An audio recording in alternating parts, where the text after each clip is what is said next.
বড় প্রকল্প নিয়ে বড় দুর্নীতির ক্ষেত্র তৈরি নয়। আসছে বাজেটে অর্থনীতিতে বৈচিত্র্য আনতে উৎপাদনশীলতা তথা কর্মসংস্থানকে গুরুত্ব দেওয়া হচ্ছে বলে জানিয়েছেন পরিকল্পনা প্রতিমন্ত্রী জোনায়েদ সাকি। প্রযুক্তির সাথে তাল মিলিয়ে দক্ষ জনশক্তি গড়ে তুলতেও বরাদ্দ রাখা হচ্ছে বলে জানান তিনি। আরটিভিকে দেওয়া সাক্ষাৎকারে প্রতিমন্ত্রী আরও জানান, এবারের বাজেটে শিক্ষা, স্বাস্থ্য, যোগাযোগ এবং জ্বালানি খাতের জন্য বিশেষ বরাদ্দ রাখা হচ্ছে। আরও জানাচ্ছেন তৌহিদুর রহমান।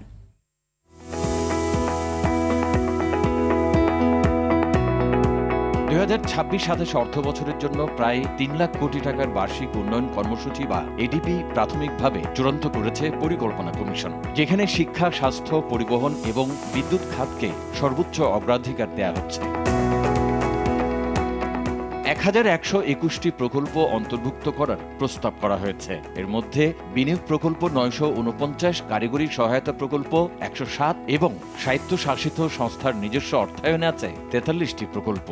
এছাড়া 1277টি নতুন অননুমোদিত প্রকল্প তালিকাভুক্ত করা হয়েছে। কর্মসংস্থান, যোগাযোগ, জ্বালানি, আমদানি নির্ভরশীলতা থেকে বেরিয়ে আসা, এই সব বিষয়গুলো প্রাধান্য পাবে এবং সেই অনুযায়ী আসলে বার্ষিক উন্নয়ন কর্মসূচি তৈরি হচ্ছে। অর্থনীতির ডাইভার্সিফিকেশন কিভাবে করা যাবে, বহুমুখীকরণ, বহু দিক থেকে অর্থনৈতিক ব্যবস্থাকে গড়ে তোলা, আমাদের উৎপাদনশীল জায়গাগুলো প্রসারিত করা, সেইটা খুব গুরুত্ব পাবে। এডিবির মোট আকার ধরা হয়েছে 3 লাখ কোটি টাকা। সরকারের নিজস্ব অর্থায়ন 1,90,000 কোটি, বৈদেশিক ঋণ ও অনুদান থেকে নেওয়া হবে 1,10,000 কোটি টাকা।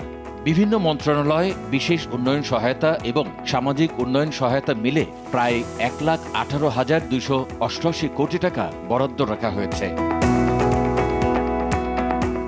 খাত ভিত্তিক বেশি বরাদ্দ পাচ্ছে পরিবহন ও যোগাযোগ খাতে। শিক্ষা খাতে 47,000, স্বাস্থ্য খাতে বরাদ্দ রাখা হয়েছে 35,000 কোটি টাকা। এছাড়া বিদ্যুৎ ও জ্বালানি খাতে বরাদ্দ রাখা হয়েছে 32,000 কোটি টাকা।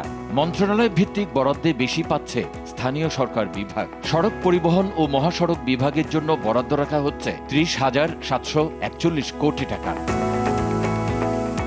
কর্মসংস্থান সৃষ্টি, সামাজিক সুরক্ষা নিশ্চিত সহ যৌক্তিক কারণে কিছু বড় প্রকল্প নেওয়া হচ্ছে বলে জানান প্রতিমন্ত্রী। চমক দেখানোর উদ্দেশ্যে মেগা প্রকল্পের পরিবর্তে সুষম উন্নতির জায়গা থেকে এবং দেশের মানুষের মানব সম্পদ উন্নয়ন, কর্মসংস্থান, বিনিয়োগ নির্ভর অর্থনীতি, এইটাকে এগিয়ে নিয়ে যাওয়ার জন্য যা প্রয়োজন সেটা করা হবে। সেক্ষেত্রে কোনো কোনো প্রকল্প হয়তো বড় প্রকল্প প্রয়োজন হতে পারে। তবে অতীতে বড় বাজেটের বড় অংশই বাস্তবায়ন করা যেত না, তাই প্রশাসনিক সক্ষমতা বাড়ানোর তাগিদ দিয়েছেন বিশেষজ্ঞরা।